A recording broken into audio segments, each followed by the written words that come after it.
खुदावंद यीशु मसीह के पवित्र नाम की स्तुति और बड़ाई करते हुए आप सबों को जय मसीह की। मित्रों, हमारा खुदावंद जिंदा है। हम एक जिंदे और जलाली खुदा की उपासना करते हैं। हम दिल से उसको प्यार करते हैं, उसका एहतराम करते हैं और उसकी स्तुति और बड़ाई निरंतर हमारे मुख से होती रहती है। मैं आज प्रभु का धन्यवाद करता हूं कि एक बार फिर से आपसे मुखातिब होने का ये मौका मिला। निर्गमन की पुस्तक का हम अध्ययन कर रहे हैं और बहुत लोग इसको फॉलो कर रहे हैं। कितनी खुशी की बात है मित्रों कि हम लोग एक ऐसे जमाने में रहते हैं जहां हम टेक्नोलॉजी से इतने जुड़े हुए हैं और इतना सरल बन गया है प्राप्त करना टेक्नोलॉजी के द्वारा कि आप पीछे जा करके हमारे फेसबुक पर सारे सीरीज के जो सरमन्स हैं सारे मौजूद हैं और आप उनको रिवाइंड करके फिर से कई बार देख सकते हैं, सुन सकते हैं। बहाने अब कम होते चले जा रहे हैं। पहले बहाने होते थे, अरे पता नहीं हम पिछले संडे नहीं आए, सुन नहीं पाए। बिल्कुल आप वापस जाइए, फेसबुक पर जाइए और सबको फेसबुक चलाना आता है। Most everybody has a smartphone, सबके पास इंटरनेट है, आप देख सकते। बहाने अब नहीं बनाए तो अच्छा है, क्योंकि आपके बहानों में अब वो दम नहीं रह गया है। हम भी जानते हैं और आप भी जानते हैं, और इसलिए मैं प्रभु का धन्यवाद करता हूं कि ये निर्गमन की सीरीज हमारी आगे बढ़ रही है। आज मैं 16वें अध्याय पर आपसे बात करना चाहता हूं। थोड़ी देर आप मेरे साथ रहिएगा और इस सीरीज का ये 16वां अध्याय का ये एक भाग है और इसमें मैं एक शीर्षक देना चाहता हूं, खाना खाना खाना, भोजन भोजन भोजन, रोटी रोटी रोटी। मैं पढ़ना चाहता हूं, मेरे साथ आइए। निर्गमन की पुस्तक 16वां अध्याय और उसकी दूसरी आयत से मैं पढ़ना चाहता हूं। जंगल में इस्राएलियों की सारी मंडली मूसा और हारून के विरुद्ध बक झक करने लगी। वजह क्या थी? क्यों सारी मंडली, एक दो लोग नहीं, the congregation and the majority of the congregation, they started murmuring against Moses and Aaron. और इस्राएली, number 3, Exodus chapter 16 and verse number 3, और इस्राएली उनसे कहने लगे कि जब हम मिस्र देश में मांस की हांडियों के पास बैठकर मनमाना भोजन खाते थे, तब यदि हम यहोवा के हाथ से मार डाले भी जाते तो उत्तम वही था। पर तुम हमको इस जंगल में इसलिए निकाल ले आए हो कि इस सारे समाज को भूखो मार डालो। इतनी बड़ी बात, इतनी बेवकूफी भरी बात, ये निकाले हुए लोग हैं मित्रों। मैं इस्राएलियों की बात कर रहा हूं, मिस्रियों की नहीं। आज मैं अन्य जातियों से मुखातिब नहीं हूं। यह बाइबल इस्राएलियों की, ये चैप्टर इस्राएलियों की बात कर रहा है। अक्सर हम अन्य जातियों पर सारा दोष बढ़ देते हैं। कभी आपने अपने जीवन में झांक करके देखा है कि हमने कई बार खुदावंद के खिलाफ ऐसी बेवकूफी वाली बातें कही है, मूर्खता वाली बातें। नो डाउट यीशु मसीह ने कहा कि दो लोग ने घर बनाया, एक मूर्ख और एक बुद्धिमान। यीशु मसीह ने दो प्रकार की कुंवारियों का जिक्र किया, एक मूर्ख और एक बुद्धिमान। और आज भी चुने हुए लोग जो हैं, निकाले हुए लोग हैं। मैं अपनी और आपकी बात कर रहा हूं। I am talking to the Christians, I am talking to the church goer people. आज मैं अन्य जातियों से नहीं, मैं प्रभु के लोगों से बात कर रहा हूं। हमने और आपने कैसी बेवकूफी भरी बातें खुदावंद के खिलाफ की। मूसा और हारून तुमको नहीं लेकर के आए हैं यहां पर, परमेश्वर निकाल करके लेकर के आया है। परमेश्वर ने तुम्हारी दुहाई सुनी है। अभी तक 430 साल जब तक दुहाई देते थे, कराते थे, चिल्लाते थे, आज वो सब भूल गए तुम। और आज कहते हो कि जब मांस की हांडियों के पास, जब हंडों के पास हम बैठ करके जिसमें मीट बनता था, अगर खुदावंद हमको मार भी डालता, अच्छा, उस वक्त तो चिल्ला रहे थे, उस वक्त तो दुहाई दे रहे थे, उस वक्त तो जब मिस्री तुम्हारे ऊपर चढ़े हुए थे तब तो तुम्हारी हालत बिगड़ी हुई थी, गुलामों के समान रह रहे थे, आज खुदा ने आजाद करा दिया। सारे उपकार एक झटके में भूल गए। आज कहते हो कि भूखो, मार डालने के लिए लेकर के आए हो। अरे मार डालना था तो वही मार डालता खुदावंद।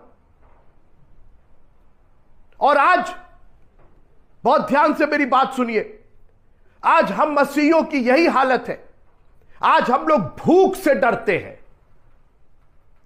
फिर से सुनिएगा, आज इस खाने ने, इस भोजन ने, हमारी जीविका ने हमको डरा करके रखा है और इसीलिए हमारी मसीहियत तार तार हो रही है, इसीलिए बेवकूफी भरी बातें हो रही हैं। यीशु मसीह ने कहा कि चिड़ियों को देखो, ना बोते हैं ना काटते हैं, मगर उनमें से एक भी भूखा नहीं रहता। आज हम लोग भूख की वजह से खुदावंद के पीछे चलने में हमें डर लगता कि कहीं खुदावंद के पीछे चलेंगे, अगर हम फुल टाइम मिनिस्ट्री में मेरा बेटा और मेरी बेटी आ जाएंगी तो कहीं भूखों ना मर जाए। मत करिए ऐसी बेवकूफी वाली बातें, सोचिए भी मत। कितनी बार आपने अपने बच्चों को प्रभु के पीछे चलाने की बात सोची है? आपने दुआ की है, Lord I want my children to go in full time ministry, लेकिन आज भूख की वजह से, अरे बेटा तुम, अरे बेटी तुम अगर प्रभु के पीछे फुल टाइम जाओगी, खाओगी क्या, जीविका कैसे चलाओगी? आज इस भूख ने हमें डरा करके रखा है। लेकिन हमको यह समझ में नहीं आता कि यीशु मसीह ने अपनी मिनिस्ट्री शुरू की इस भूख के खिलाफ। लूका की इंजील और उसका 3रा अध्याय, 4था अध्याय, लूका की इंजील उसका 4था अध्याय, लूक चैप्टर 4,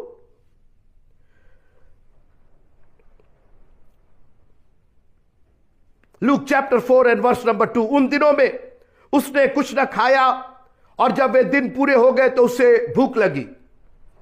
अब देखिए, यीशु मसीह की यह सिर्फ परीक्षा नहीं है, यीशु मसीह की एक शिक्षा है। ये हम लोग हमेशा यीशु की परीक्षा करके टाल जाते हैं।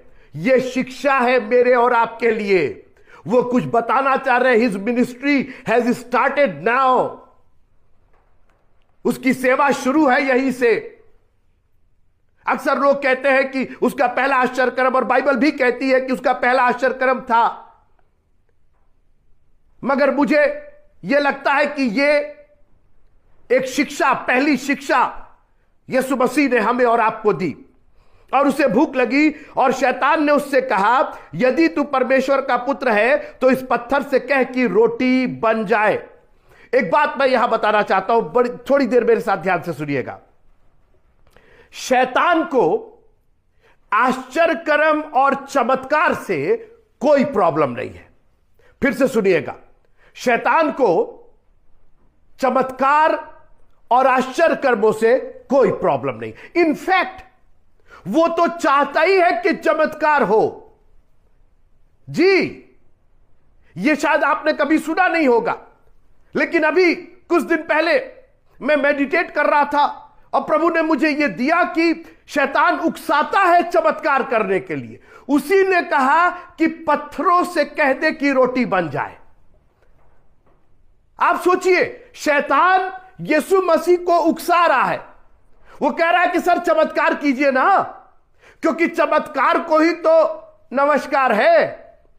और आज बड़ी बड़ी मिनिस्ट्रीज चमत्कार पर चल रही है और लोग भीड़ की भीड़ लगाए हुए। अरे साहब, आप जाइए वहां पंजाब में, देखिए क्या क्या हो रहा है। जानते क्यों? सिर्फ चमत्कार की वजह से।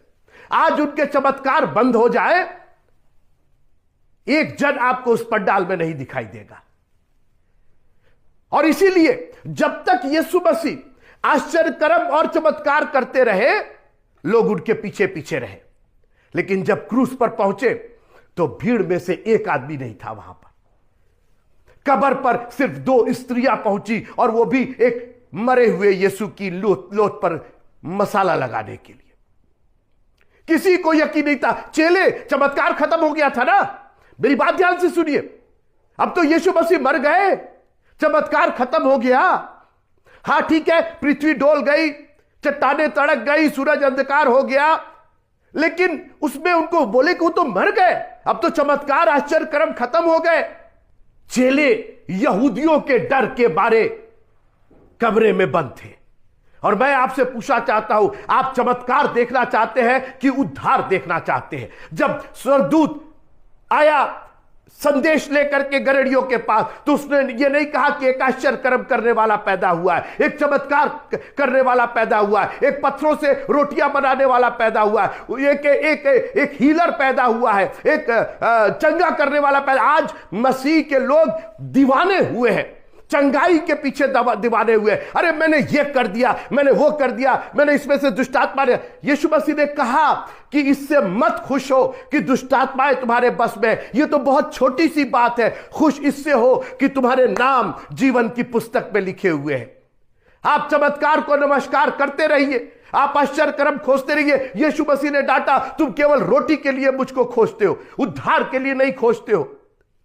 और आज मैं आपसे निवेदन करना चाहता हूं, खबरदार, जो आपने अपनी मिनिस्ट्री चमत्कार और आश्चर्य कर्मों पर बिल्ड करने की कोशिश की, ये सारी चीजें फॉलो करेंगी मित्रों। आप चलते जाएंगे, आपकी छाया से लोग चंगे हो जाएंगे, होते रहे। लेकिन उद्धार, हमारा यीशु मसीह उद्धार देने आया। That's one thing that nobody can give. वो एक ऐसी चीज है, आपको मालूम है, मूसा जब सांप उसने बनाया तो फिरौन बहुत चकित नहीं हुआ, बोला यार ये तो हम भी कर लेते, ये कौन सी बड़ी बात। और जितने उसने आश्चर्य कर्म, जितने चमत्कार किए, एक भी चमत्कार ने उसके हृदय को मुलायम नहीं किया। लेकिन जब मेमने का बलिदान हुआ, जब मेमने का खून लगा मित्रों, उसके आगे शैतान ठहर नहीं सकता है। जब यीशु मसीह का बलिदान हुआ, वो चमत्कार नहीं था, वो आश्चर्य कर्म नहीं था, वो उद्धार था मित्रों। और हम मसीही लोग उद्धार के वारिस हैं, हम मसीही लोग सल्वेशन के हकदार हैं। क्योंकि हम सिर्फ इस दुनिया में चमत्कार और आश्चर्य कर्म नहीं देखना चाहते हैं, हम उस अनंत जीवन में, हम उस स्वर्ग में प्रवेश करना चाहते हैं, हम उसके साथ उस जगह रहना चाहते हैं जो उसने हमारे और आपके लिए तैयार किया है।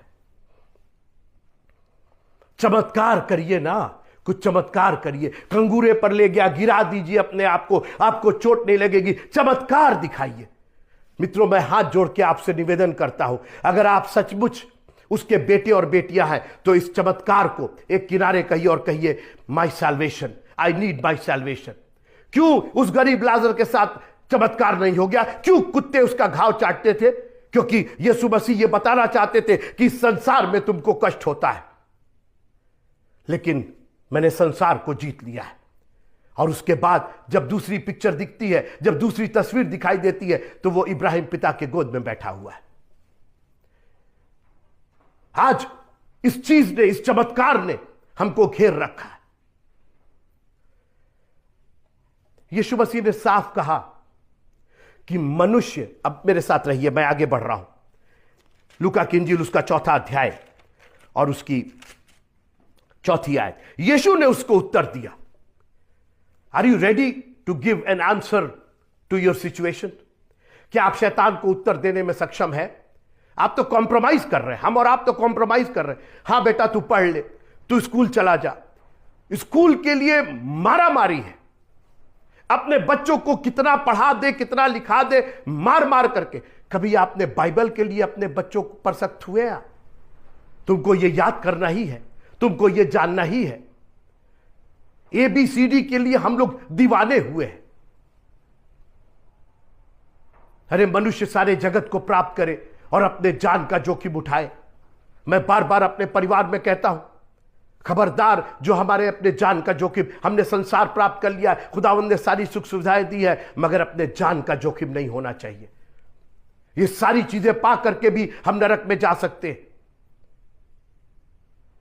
एक दिन ये सारी चीजें नाश हो जाएंगी और हम मिट्टी में मिल जाएंगे। हमारी आत्मा कहां जाएगी, इसका ज्ञान है, इसका ख्याल है कि सिर्फ चमत्कार और आश्चर्य कर्म पर ही हम निर्भर रहेंगे। सुनिएगा, यीशु ने उत्तर दिया कि लिखा है कि मनुष्य केवल रोटी से जीवित ना रहेगा। मैं इस केवल पर आपका ध्यान आकर्षित करना चाहता हूं। यीशु मसीह ने यह नहीं कहा कि मनुष्य रोटी से नहीं जीता है।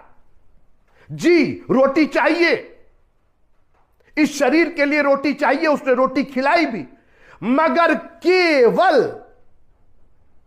Man does not live with bread alone.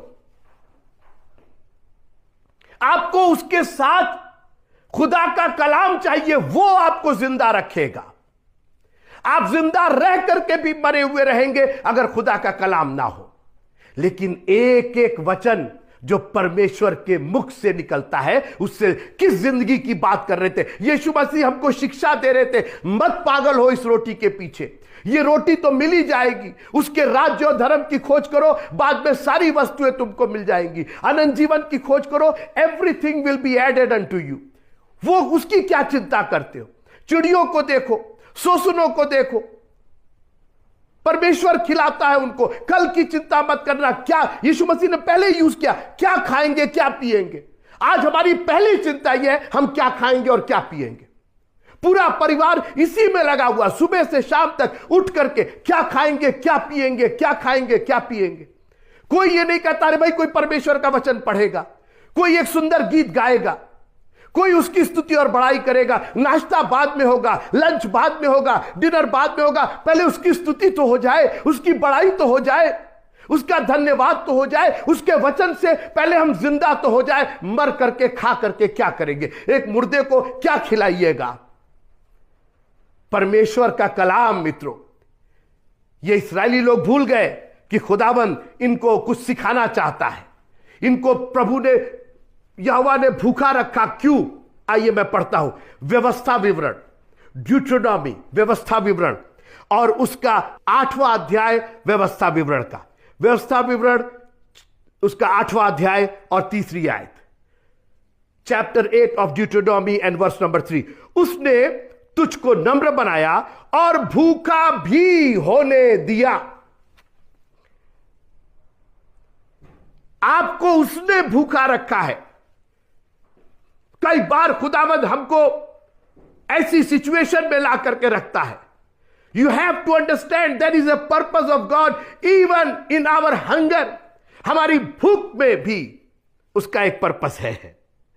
भूखा भी रहने दिया, फिर वो मन्ना जिसे ना तू और ना तेरे पुरखा ही जानते थे, वही तुझको खिलाया, इसलिए कि वह तुझको सिखाए। वो मन्ना मित्रों परमेश्वर का वचन था। ना पुरखे जानते थे ना तुम जानते थे, आसमान से उसने कुछ खिलाया तुमको। वो मन्ना का मतलब ही है व्हाट इज दिस, ये है क्या, उसको समझ ही नहीं पाए। और आज भी मसीह, हम और आप परमेश्वर के कलाम को समझ ही नहीं पा रहे हैं कि जीवन की रोटी तो यही है। हमारी उस अनंत क्षुधा को, भूख को मिटाने का भोजन तो यही है। यीशु मसीह ने कहा स्वर्ग से उतरी हुई रोटी मैं हूं। जो कोई मुझसे पिएगा वो प्यासा नहीं होगा, जो ये रोटी खाएगा वो कभी भूखा नहीं होगा। अरे मित्रों, कितनी बड़ी दौलत, कितना बड़ा खजाना खुदावंद ने हमको दिया है। आगे सुनिएगा, इसलिए कि वह तुझको सिखाए कि मनुष्य केवल रोटी ही से जीवित नहीं रहता है। और आज हमने इसका पूरा मायने बदल करके रख दिया है कि मनुष्य, मेरा बेटा और बेटी, मेरा परिवार केवल रोटी से ही जीवित रहते हैं। गलत, गलत, 1000 बार गलत। आप खाते रहिए रोटी, मैं देखूंगा कितना जिंदा रहते हैं। क्योंकि मैं तो खुदावंद के कलाम को खाता हूं, पहले इसका भोजन करता हूं। मित्रों, मेरी एक आदत है, सुबह का जब मैं नाश्ता करता हूं और मैं अपना डिवोशन करता हूं तो मैं अक्सर अपनी बाइबल अपने प्लेट में रखता हूं। कई बार लोगों ने टोका, रहे आप वो बाइबल वो प्लेट में, और हमने कहा पहले जीवन की रोटी तो खा ले। इसने अगर मुझे जिंदगी दी तो बाकी रोटी खाते रहेंगे, मरे हुए को क्या रोटी खिलाइएगा। उसने तुमको भूखा रहने दिया ताकि तुमको सिखाए कि मनुष्य केवल रोटी से नहीं जीता है, लेकिन हर एक कलाम, हर एक वचन जो परमेश्वर के। आपने इस वचन को कभी अपने बच्चों के हृदय में डाला नहीं, कभी आपने समझाया नहीं कि बेटा ये रहेगा तो बाकी भोजन तो मिलता ही रहेगा, कोई रोक नहीं सकता है, भरपूरी के साथ वो देगा। लेकिन ये कलाम आपसे जुदा नहीं होना चाहिए। शैतान यही चाहता है कि आपका ध्यान, आपकी प्राथमिकता, आपकी प्रायोरिटी आपकी संसारिक रोटी पर कर दे। अरे नौकरी नहीं करोगे, अब फुल टाइम जाओगे, कहां से खाओगे, अपने परिवार को कैसे खिलाओगे? ये दुनिया की बातें बड़ी पुरानी हो चुकी है। आज नई बात यह है कि मनुष्य केवल रोटी से नहीं जीता। हम जो मसीही हैं मित्रों, हम लोग का जो रिलीजन है, ये धर्म नहीं है, ये धार्मिकता है। It is not a religion, it is righteousness of Jesus Christ. We are different from others. दुनिया के लोग रोटी खा के जीते हैं, वहीं मर जाते हैं, लेकिन हम और आप अनंत जीवन के लिए बनाए गए हैं। यीशु मसीह ने कहा, मैं इसीलिए आया हूं कि तुम जिंदगी पाओ और बहुतायत की, कसरत की जिंदगी पाओ। ये कसरत की जिंदगी कौन देगा हमको? आप सिर्फ जिंदगी के चक्कर में पड़े, आप केवल रोटी से जीना चाहते हैं। मनुष्य केवल रोटी से नहीं जीता है, उसको खुदा का कलाम भी चाहिए। मैं आपसे पूछना चाहता हूं, खुदा के कलाम के लिए आपने क्या किया? इस रोटी के लिए तो सुबह से शाम तक अपनी पूरी जिंदगी आपने लगा दी, हाथ पैर सर पांव सब लगा दिया आपने। इस खुदा के कलाम के लिए आपने क्या किया? 1 घंटा 2 घंटा आपको चर्च में आने में परेशानी होती है, आपको परमेश्वर का एक चैप्टर, परमेश्वर के कलाम का एक चैप्टर पढ़ने में प्रॉब्लम होती है। मित्रों, ये जीवन की रोटी है। काश कि उन इस्राएलियों के समान हम बेवकूफ़ी ना करें। हम लोग 21वीं सेंचुरी के लोग हैं। अब हमको समझ में आ गया कि मांस की हड्डियों के पास, हांडियों के पास जीवन नहीं है, मनमाना भोजन जीवन नहीं है। जीवन तो खुदा के कलाम में है, और यही खुदा का कलाम हमें आखिर तक ले जाएगा। मौत के बाद भी ये हमारी रक्षा करेगा और हमको उस जगह पहुंचाएगा जहां हमारा डेस्टिनेशन है, जहां हमारी मंजिल है। इनका डेस्टिनेशन कनान देश था, हमारा देश स्वर्ग देश है। मित्रों, हमको वहां जाना है, हर हालत में जाना है। ये रोटी मिले या ना मिले, खुदा का कलाम, क्योंकि उसी से हम जिंदा रहेंगे। आप सबों को जय मसीह।